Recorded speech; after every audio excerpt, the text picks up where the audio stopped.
ये झारखंड की सत्ता किन्हीं गैरों के हाथ में नहीं, बल्कि आज दिसुम गुरु शिबू सोरेन के पुत्र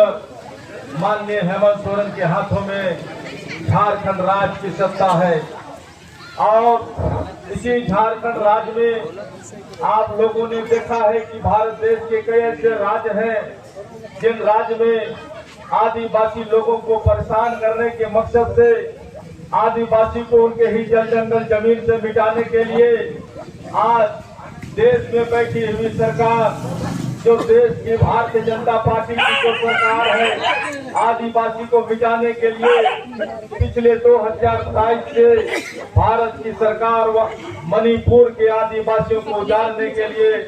दिन रात भारतीय जनता पार्टी के लोग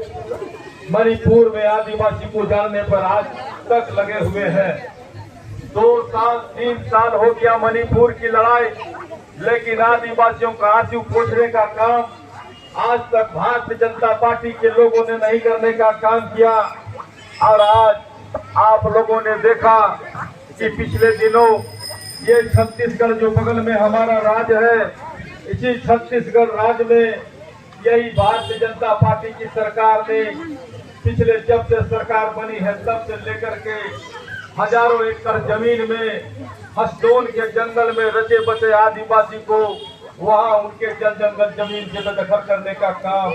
भारतीय जनता पार्टी ने करने का काम किया है। आदिवासी का आंसू पोंछने के बजाय इन लोगों ने आदिवासियों को जल जंगल जमीन से बेदखल करने का काम किया। लेकिन दिसुम गुरु शिबू सोरेन का बेटा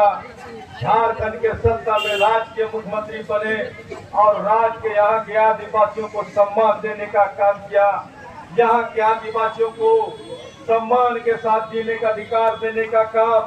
राज्य के मुख्यमंत्री हेमंत सोरेन करने का काम कर रहे हैं। आज राज्य में आदिवासी पूरे राज्य में चाहे झारखंड राज्य का पलामू का परमंडल हो, कोल्हान का परमंडल हो, उत्तरी छोटा नागपुर का परमंडल हो, दक्षिणी छोटा नागपुर का परमंडल हो या संथाल परगना का परमंडल हो,